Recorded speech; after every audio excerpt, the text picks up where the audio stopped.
নমস্কার, আমি অ্যাস্ট্রোলজার পিঙ্কি সাহা। আজকে একটা নতুন রেমেডি নিয়ে আপনাদের সামনে উপস্থিত হলাম। ভীষণই গুরুত্বপূর্ণ একটা রেমেডি, 29শে মার্চের একটা রেমেডি। তো 29শে মার্চটি কিন্তু আমাদের জীবনে প্রচণ্ডভাবে গুরুত্বপূর্ণ একটা দিন।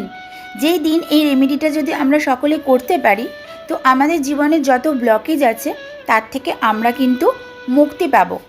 তো কি করতে হবে? আমরা প্রত্যেকেই জানি যে 29শে মার্চ অমাবস্যা, শনিবার, এমনকি সূর্যগ্রহণও পড়েছে। তো ওই দিন রাত্রিবেলা ঠিক 8:18 আপনাকে কি করতে হবে? একটা আটার তৈরি প্রদীপ নিতে হবে। যদি প্রদীপটি আটার তৈরি না হয় তাহলে মাটির প্রদীপও চলবে।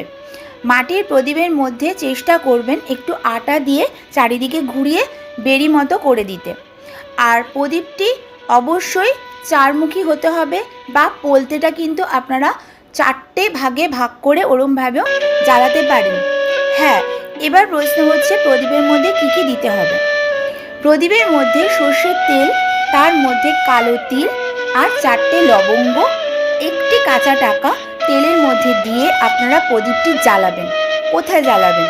প্রদীপটি আপনাদের মেন দরজা, যে দরজা দিয়ে আপনারা যাতায়াত করেন, মেন যে দরজা, সে মেন দরজার সামনে প্রদীপটি জ্বালাতে হবে। এবং চেষ্টা করবেন সেদিন পরিবারের সকলে যাতে একসাথে থাকে এবং প্রে করার চেষ্টা করবেন। প্রে করবেন, চেষ্টা না, প্রে করবেন যাতে আপনার লাইফের সমস্ত ব্লকেজ কেটে যায় আর আপনার সমস্ত মনস্কামনা যেন পূরণ হয়। ভালো থাকবেন, সুস্থ থাকবেন। আবারও নতুন কিছু রেমেডি নিয়ে আপনাদের কাছে আমি পিঙ্কি আবার উপস্থিত হয়ে যাব। নমস্কার।